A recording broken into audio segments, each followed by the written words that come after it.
लेकिन देखो, भगवान को इस दास अनिरुद्ध से ये सारा काम कराना था। मैंने कभी स्वप्न में भी नहीं सोचा कि वृद्ध माओं की सेवा इस शरीर से प्रभु कराएंगे, अखंड रसोई की सेवा भगवान इस शरीर से कराएंगे, कभी सोचा भी नहीं। लेकिन देखो, मैं और आप कुछ नहीं करते, भगवान ही अपना काम मेरे और आपसे करवा लेते हैं। हम कितना भी कुछ सोचें, पर भगवान वही करवाते हैं जो उन्हें करवाना होता है। इसलिए कहता हूं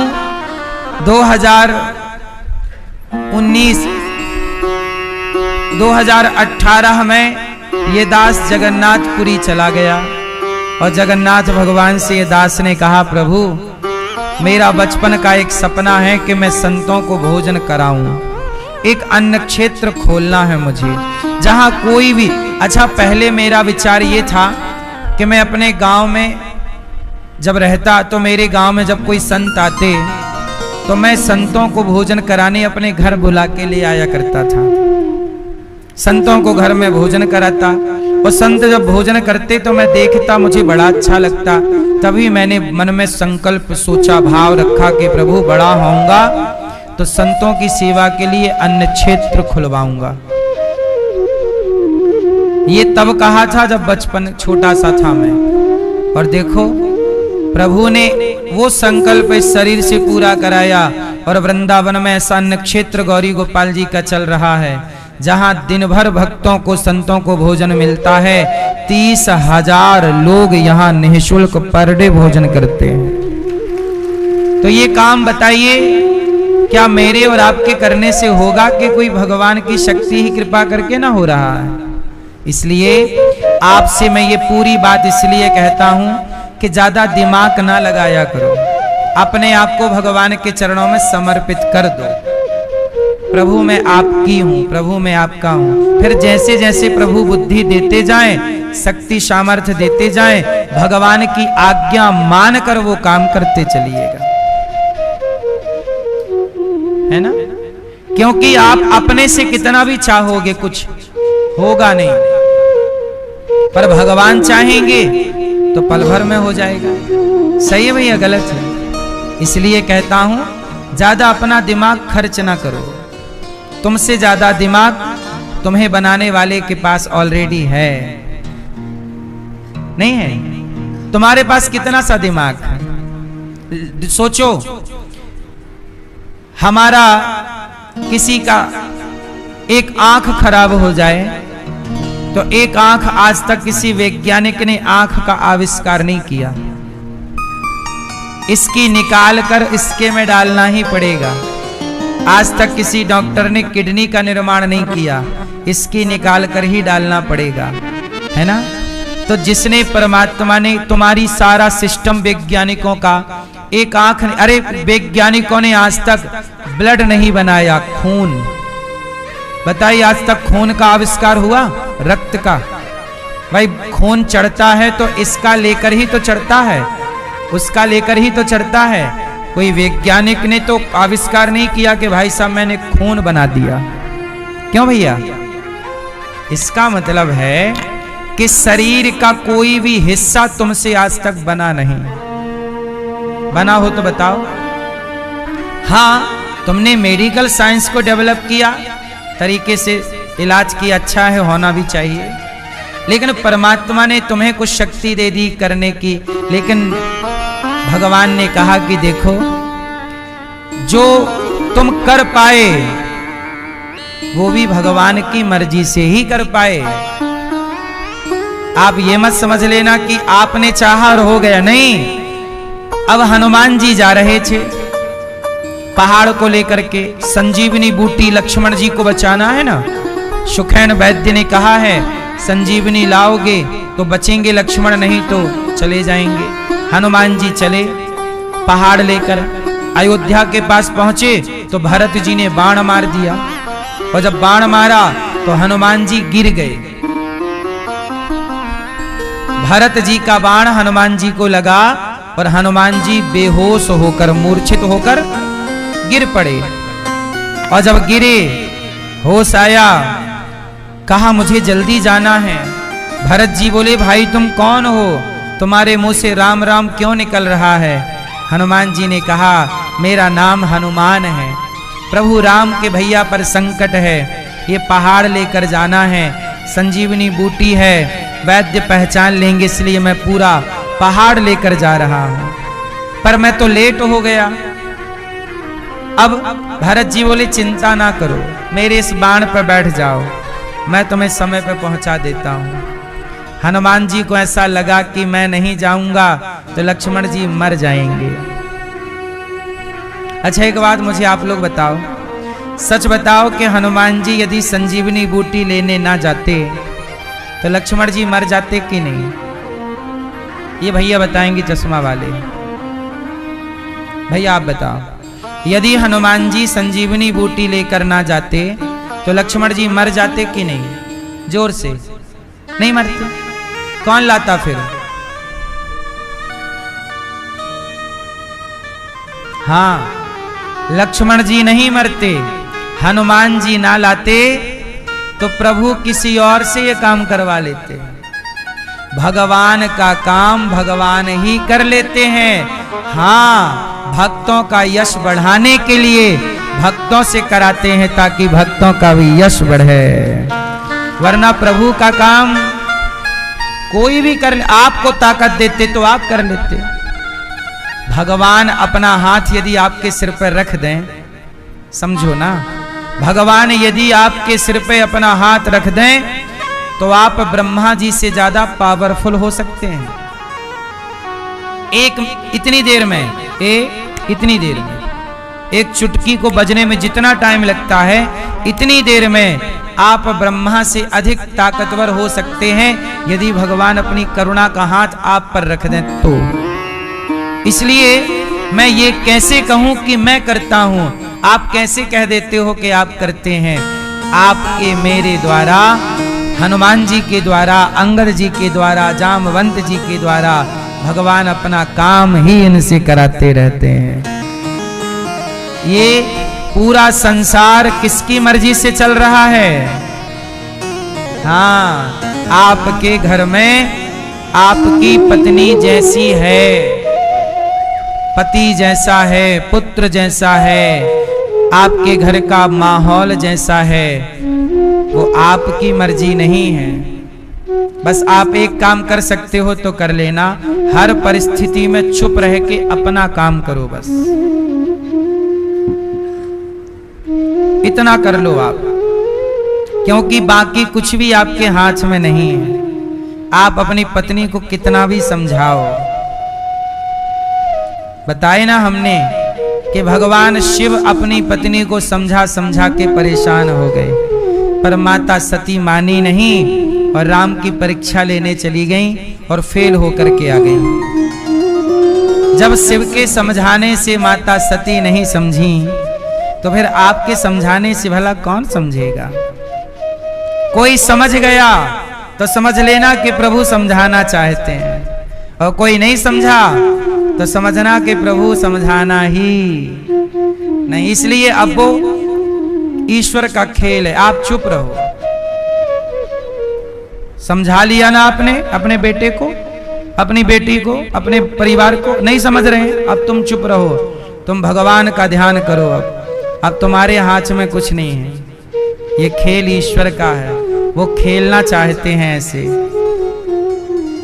इसलिए कहता हूं व्यर्थ में लोग टेंशन लेते हैं। एक भाई साहब कह रहे थे महाराज जी हमारी बेटियां बड़ी बड़ी हो गई हैं, शादी की बड़ी चिंता है। हमने कहा कि भाई शादी जिस परमात्मा ने तुम्हारी बेटी को बनाया है, जिसने तुम्हारी बेटी को आंखें दी हैं, जिसने तुम्हारी बेटी को पांव दिए हैं, जिसने तुम्हारी बेटी के अंदर गर्भाशय सेट किया है, क्या वो परमात्मा उसके लिए वर बनाना भूल गया होगा? हैं? जिस परमात्मा ने तुम्हारी बेटी के पांव का एक छिंगली बनाना भी नहीं भूला, प्रॉपर उसने पांव की छोटी उंगली बनाई है। क्यों भैया, आपकी बेटी के पांव में वो छोटी वाली उंगली है कि नहीं है ना? तो जिस परमात्मा ने छोटी सी उंगली ना भुलाया, वो लड़की के लिए दुल्हा बनाना भूल गया होगा क्या? बस सही समय का इंतजार करो, तुम अपना कार्य करते रहना, तुम अपनी खोज जारी रखना, पर टेंशन लेकर नहीं, विश्वास करके कि प्रभु ये बेटी आपकी है, और इसके लिए जो आपको योग्य लड़का लगे आप करिएगा। आप व्यर्थ का काहे सोच रहे हो? आपके सोचने से होगा क्या? एक सज्जन बोले, गुरुजी बड़ी चिंता है। क्यों? बोले हमारा घर नहीं है, भगवान से प्रार्थना है कि भगवान मेरा एक घर बन जाए। सब कुछ दिया है मालिक ने, परमात्मा ने, एक घर, बड़ी चिंता है, नींद नहीं आती। हमने कहा भाई तुमने चिंता क्यों करनी है? क्या चिंता करने से घर बन जाएगा? क्या चिंता करने से बेटी का ब्याह हो जाएगा? नहीं, चिंता त्यागो और प्रभु का चिंतन करो, काम करो मन लगा के अपना कर्म और चिंतन करो। बेटी का ब्याह का चिंता नहीं, चिंतन प्रभु का, अपना कर्म करो और घर बन जाएगा। मन लगा के काम करो, 2 पैसे ज्यादा कमाओ, 2 पैसे बचाओ, खर्चे कम करो, पैसे सही जगह लगाओ, ज्यादा कमाओ। और ऐसा करो, तुम घर बनाना चाहते हो ना, जिन्हें घर चाहिए, एक बात बताएं, जब आप किसी का घर बनाते हैं तो आपको अपने लिए घर बनाने की जरूरत नहीं पड़ती। आप किसी का घर बनाइए, भगवान आपका घर बना करके आपको देंगे। आप ऐसा करिए, अब आप कहो गुरुजी हम किसी का अपना तो घर बना नहीं पा रहे हैं, हम क्या किसी का घर बनाएंगे? आओ हम आपको दूसरों का घर बनाने का तरीका बताते हैं। सुनो, आप ऐसा करना, एक घड़ा खरीदना 100 रुपए का, घड़ा 50 रुपए का, और घड़े में टेढ़ा सा करके घड़े को एक पेड़ पर बांध देना, टेढ़ा करके एक छोटा सा छेद कर देना नीचे, और पेड़ पे बांध देना कहीं मजबूती से।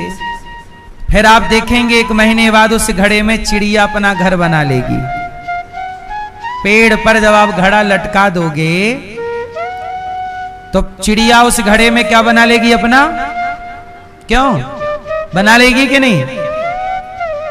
घड़े को थोड़ा टेढ़ा करके, ताकि पानी ना भरे उसमें, और पानी भरे भी तो एक छेद छोटा सा नीचे कर देना। और फिर आप देखेंगे 1 महीने बाद चिड़िया उस घड़े के अंदर अपना घोंसला, तो आपने किसका घर बना दिया?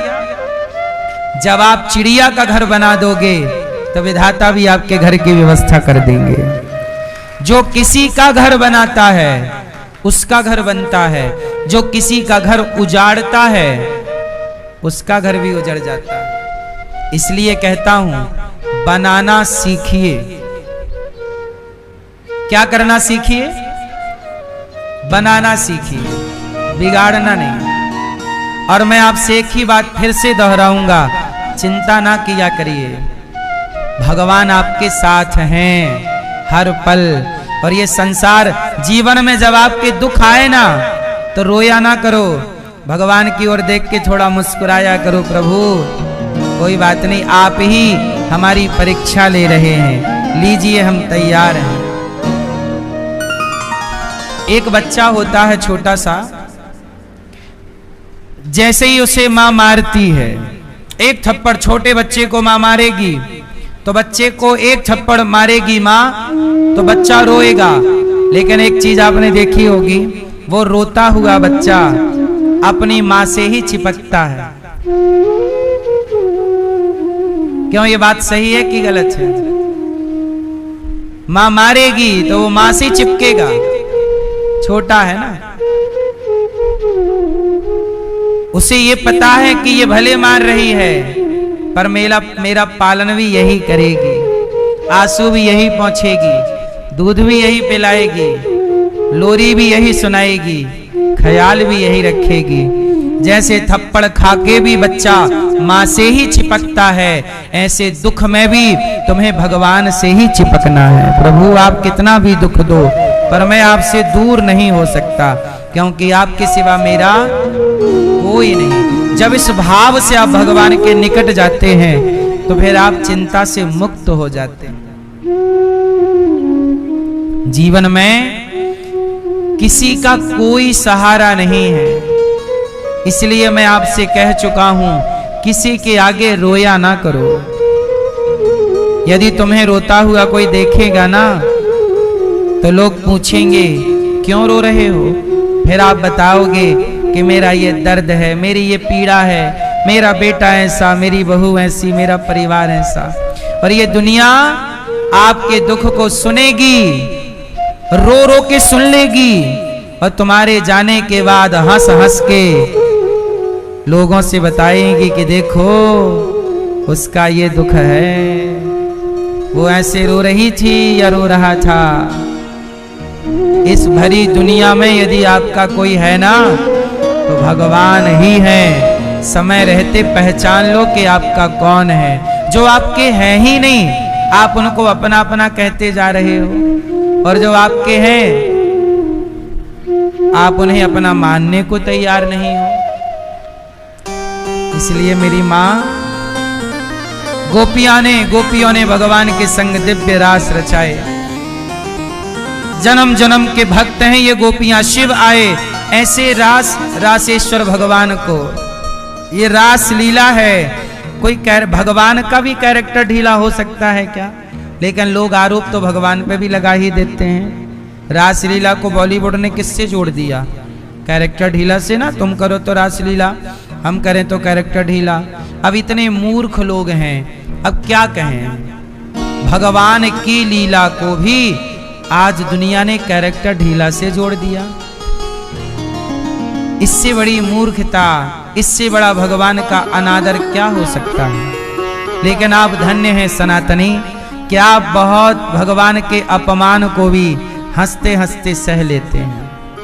कोई आपका अपमान कर दे तो आपको बड़ा बुरा लग जाता है, लेकिन भगवान का अपमान कोई आपसे कर दे तो आपको कोई दिक्कत नहीं होती, क्योंकि आप सोचते हैं कि ये अपमान मेरा तो है ही नहीं, ये तो भगवान का है।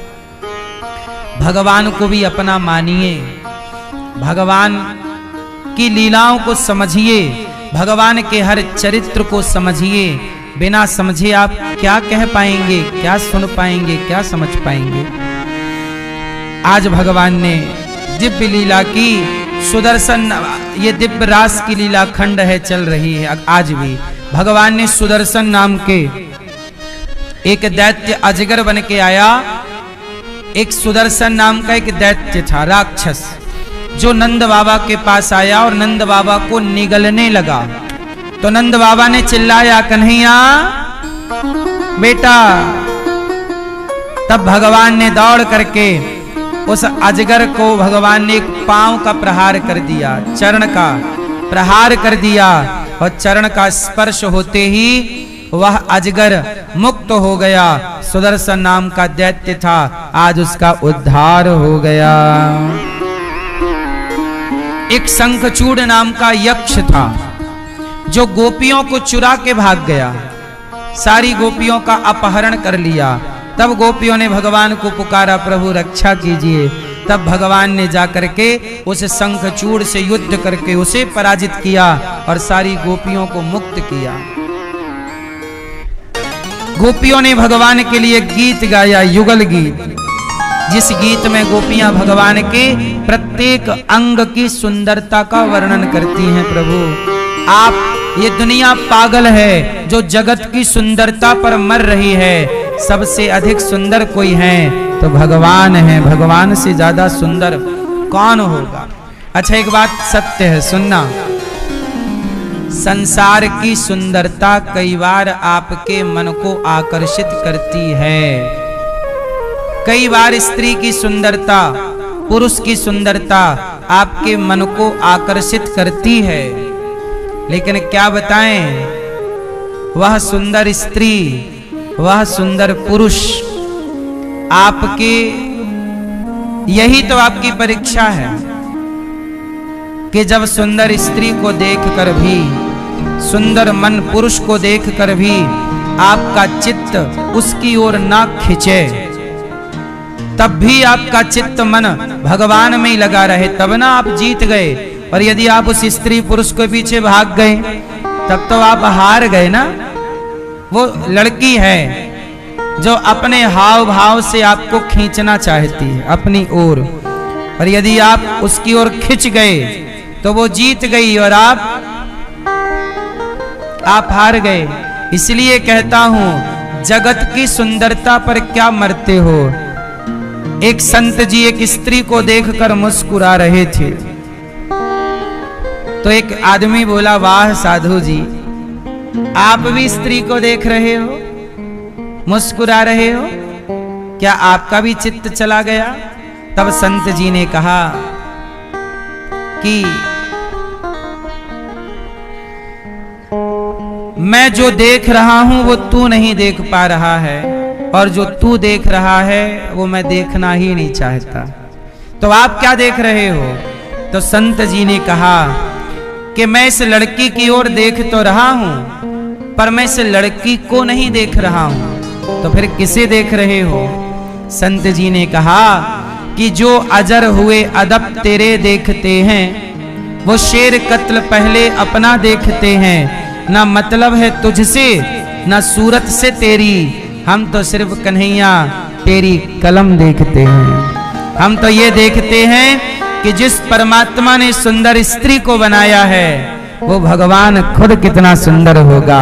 इसलिए जगत की सुंदरता पर ना भाग जाना, जगत को बनाने वाला इससे भी सुंदर है, इसलिए नाम है श्याम सुंदर। संसार की कोई भी सुंदर स्त्री, संसार का कोई भी सुंदर पुरुष कितना भी सुंदर हो, जरा आप ये जरूर सोचिएगा कि जब ये स्त्री ये पुरुष इतनी सुंदर इतना सुंदर है तो इसे बनाने वाला विधाता, हाँ, जिसकी रचना इतनी सुंदर वो कितना सुंदर होगा। नाम तुम्हारा पालनहारा, जाने कब दर्शन होगा। जिसकी रचना इतनी सुंदर वो कितना सुंदर होगा। भगवान बहुत सुंदर है, संसार अपनी ओर खींचता है। अरे यही तो माया है, यही तो माया है, यही तो बाधा है, यही तो चुनौतियां हैं कि ईश्वर के रास्ते पर चलोगे तो जगत की सुंदरता अपनी ओर खींचेगी, लेकिन आप ना खींचते हुए भी जब अपने लक्ष्य की ओर जाओगे तब जीत जाओगे। खिंच गए तो काय बात के, है ना। इसलिए कहते हैं ना, इशारों से दुनिया बुलाती है हमको। ये दुनिया अपने इशारों से अपनी ओर बुलाती है। ये जगत के इशारों में उलझ ना जाना।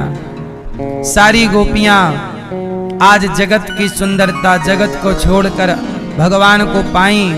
गोपियां कहती हैं, प्रभु वो मूर्ख हैं, पागल हैं, जो आपसे भी अधिक सुंदर किसी को देखते हैं। इसलिए मैया, भगवान से सुंदर कौन होगा, जगत में ना उलझी रहिए। अच्छा एक बात बताओ, कोई कितना भी सुंदर हो, स्त्री या पुरुष, पर आप उस चमड़ी के भीतर झांक कर देखिएगा, सबके भीतर वही रक्त मांस मज्जा मलमूत्र भरा है कि नहीं। मलमूत्र से भरे हुए इस घड़े को यदि आप देखते हैं, एक राजा था, उसके राज्य में एक सुंदर सी कन्या थी।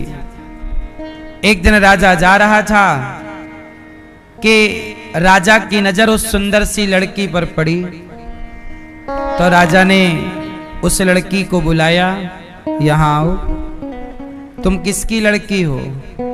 लड़की ने बताया कि आपके यहाँ मेरे पिताजी काम करते हैं, आपके यहाँ जो प्रधान सेनापति हैं उनकी मैं बेटी हूं।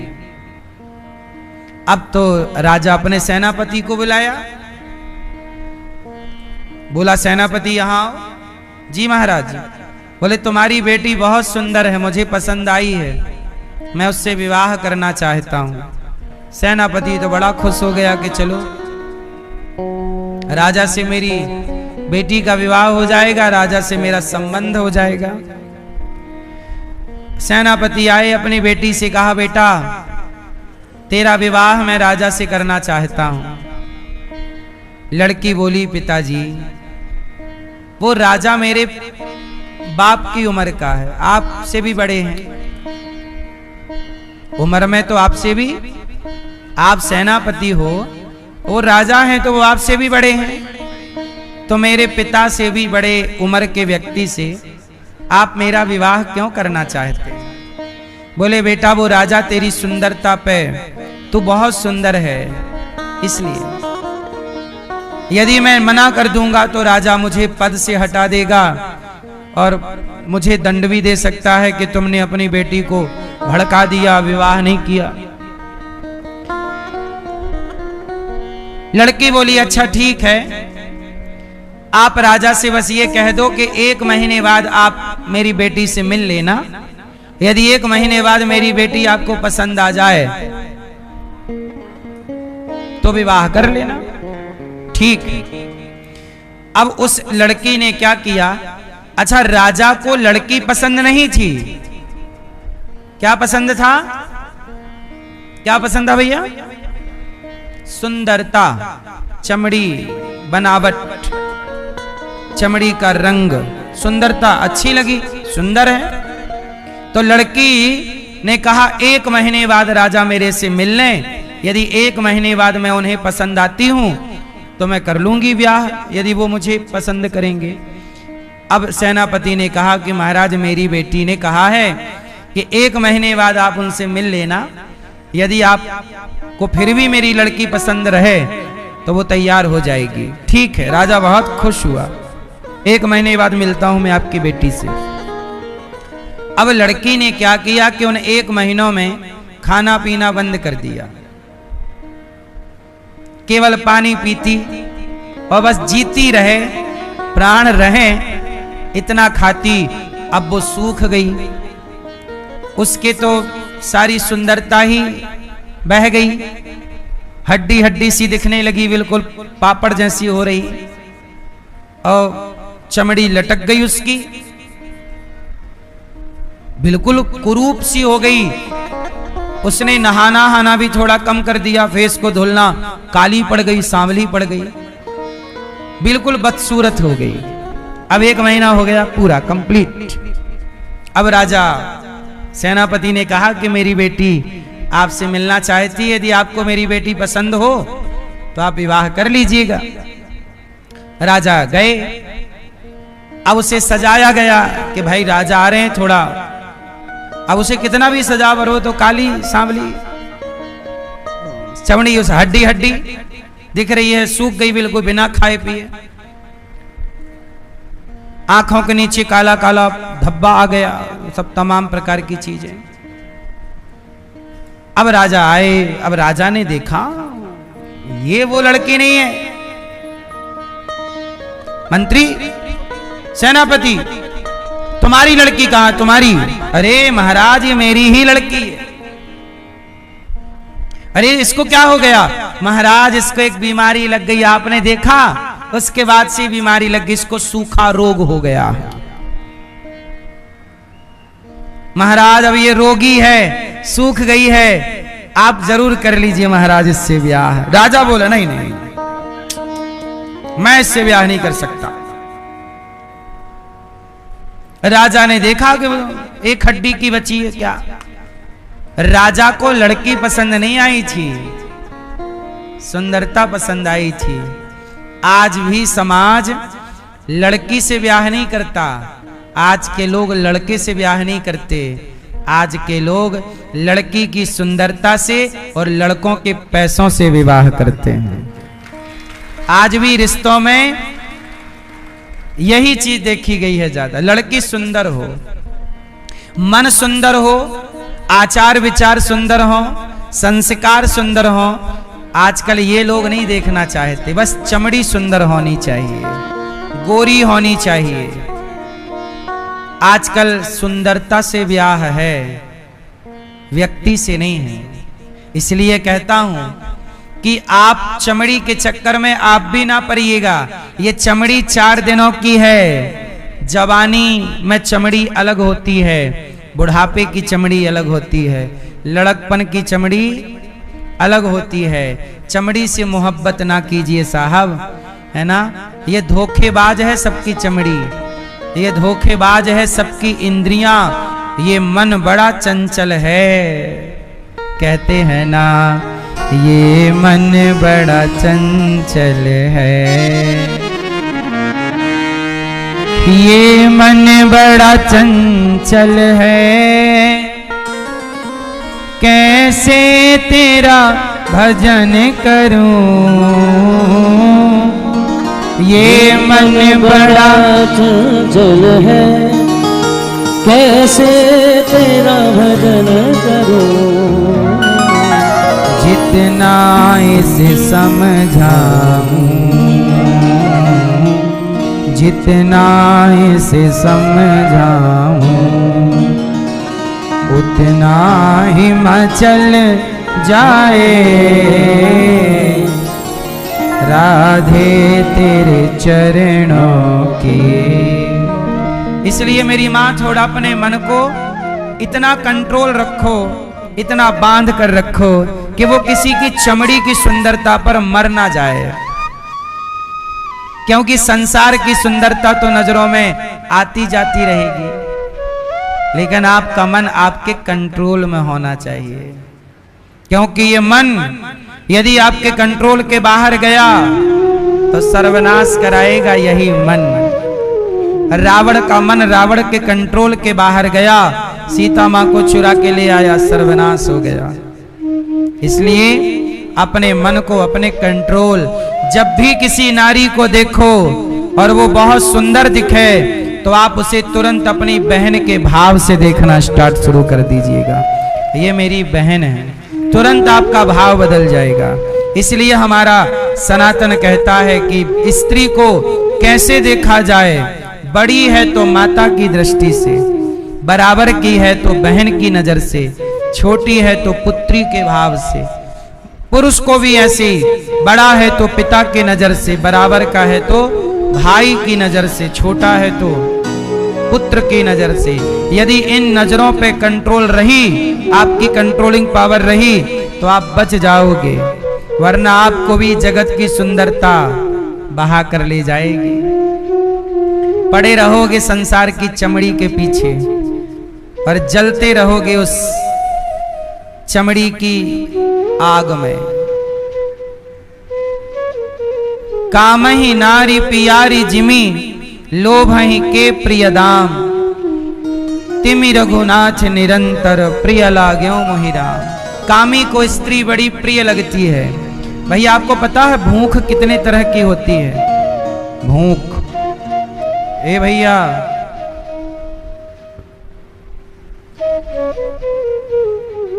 भैया ये बताएंगे चश्मा वाले, बेटा बताओ भूख कितने तरह की होती है?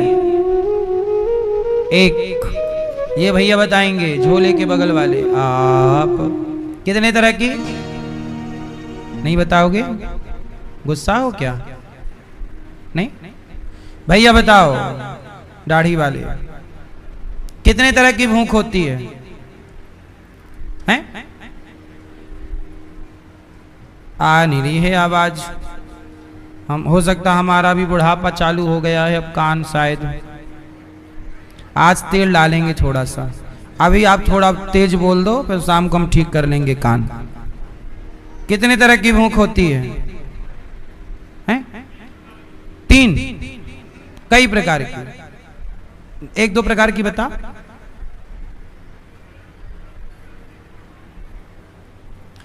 भूख दो तरह की है। वैसे तो फिर अनंत है, आप ठीक कह रहे हैं, पैसे की भूख, पद की भूख, प्रतिष्ठा की भूख, ये तो है ही है। पर मुख्य भूख दो तरह की होती है भैया। भूख होती है पेट की। एक भूख कहां की है? बोलो, पेट की। जब पेट में भूख लगती है तो रोटी चाहिए, चावल चाहिए, दाल चाहिए, खाने को चाहिए। एक भूख है पेट की, जो दाल चावल सब्जी रोटी से मिट जाती है। हाँ या ना? पेट की भूख किससे मिट जाती है? भोजन से। एक भूख होती है पेट की, जो जल्दी से मिट जाती है, दाल चावल सब्जी रोटी खाओ, पेट की भूख गई। और एक भूख होती है चमड़ी की। किसकी भूख? बोलो, चमड़ी की भूख। पेट की भूख तो 4-6 घंटे के लिए शांत हो जाती है। पेट की, आप पेट भर खा लो तो 3-4 घंटे आपको फिर जरूरत नहीं पड़ेगी, 5 घंटे 6 घंटे। लेकिन चमड़ी की भूख, यदि आप सत्संगी नहीं हैं, यदि आपका मन आपके कंट्रोल में नहीं है, तो चमड़ी की भूख आपको सारी जिंदगी जलाएगी, सारी जिंदगी परेशान करेगी। पेट की भूख तो मिट जाएगी, पर चमड़ी की भूख मिटाते मिटाते आप मिट जाओगे, पर यह चमड़ी की भूख नहीं मिटती। यदि आपके अंदर संयम नहीं है तो, यदि आपके अंदर भक्ति का रस नहीं है तो मिटा लो ये भूख। रावण जैसों की भूख ना मिटी चमड़ी की। बोलो हाँ। रावण कैसे निपट गया? चमड़ी के चक्कर में निपट गया। बोलो हाँ। पराई स्त्री को चुरा के ले आया। इसलिए अपने को थोड़ा सत्संग से जोड़ के रखिएगा तो आपका मन थोड़ा ठीक ठाक रहेगा। वरना ये मन आज के युवाओं को देख रहे हो, रोज जा रहे हैं क्लबों में, दारू पी के नाच रहे हैं, मुन्नी बदनाम हुई, शीला की जवानी। ये लोग जा रहे हैं शीला की जवानी। आजकल तो क्लबों में लड़के जाने लगे। पहले के जमाने में गांव-गांव नाचने वाली नचनियां आती थी तो गांव भर के बूढ़े लोग एक्सपायरी डेट वाले दौड़ जाते थे और 100 का नोट मुंह पे चिपका लेते थे, ऐसे दांतों से दबा लेते थे। नचनियां आती तो वो भी अपने मुंह से उसका नोट खींचती। बोलो हाँ कि ना? फिर बुढ़े, कौन कहता है बुढ़े इश्क नहीं करते? इश्क करते तो हैं, पर उन पर कोई, ऐसा सुना है मैंने, पता नहीं सही है गलत है। तो अब ये मैं जब 7वीं पढ़ता था, मैं अपने प्रैक्टिकल बताऊं, जब मैं 7वीं 8वीं क्लास में पढ़ता तो मैं साइकिल से स्कूल जाता। मेरे गांव से मेरा स्कूल 9 किलोमीटर दूर था। तो एक दिन मैं जा रहा था स्कूल, और स्कूल से 5 बजे छुट्टी होती थी, 4 बजे, तो लौटते लौटते 4:30 बज जाता था और घर पहुंचते पहुंचते 5। तो हम लोग साइकिल से जा रहे थे। तो हमें आज ना बहुत सारे बुढ़े बूढ़े लोग साइकिल से आते हुए दिखे। तो हमने पूछा कि भाई आज सारे बूढ़े कहां जा रहे हैं? पता चला कि आज वहां पे नाचने वाली आई है। तो 4-6 गांव के बूढ़े नाचने वाली का नाच देखने गए। ये बात सही है कि गलत है?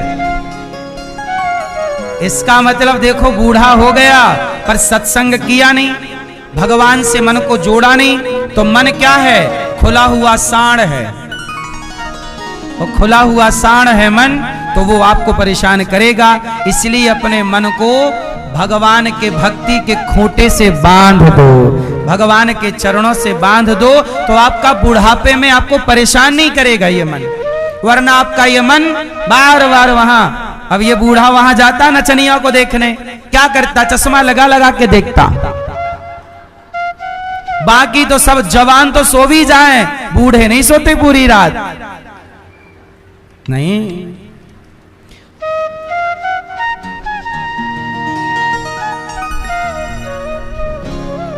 अब क्या करें, खुद की डोकरी चल बसी है, अब खुद की डोकरी है नहीं, तो बेचारे क्या करें, तो देख ही लें। लेकिन ये सब कौन रोगी हैं? ये सब काम के रोगी हैं। इसलिए कहता हूं, काम के रोगी बनोगे तो जगत के आगे नाचना नचाना होगा। राम के रोगी बन जाओ, कल्याण हो जाएगा।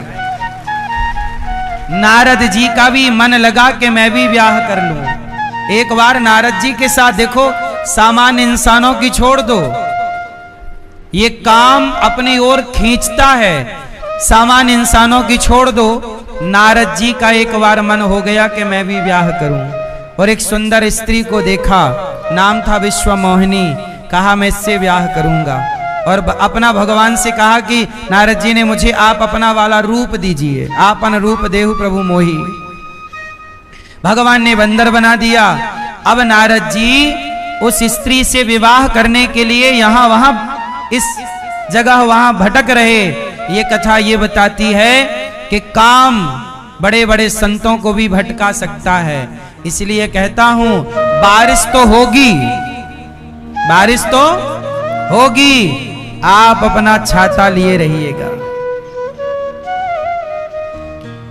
ऐसे ही काम का प्रभाव तो रहेगा, पर आप अपने प्रभु की कृपा की छतरी के नीचे रहिएगा, तब आप पर बूंदें नहीं पड़ेंगी, काम आपको सताएगा नहीं। वरना ये दुनिया में बुराइयां इतनी हैं कि बुराई, देखो बुराइयां आपको अपनी ओर खींचना चाहती हैं। आप बुरे हो जाइए, आइए, काम अपनी ओर खींचेगा, क्रोध अपनी ओर खींचेगा, लोभ अपनी ओर खींचेगा, अहंकार अपनी ओर खींचेगा। इतनी बुराइयां खींच रही हैं, आप अकेले हैं।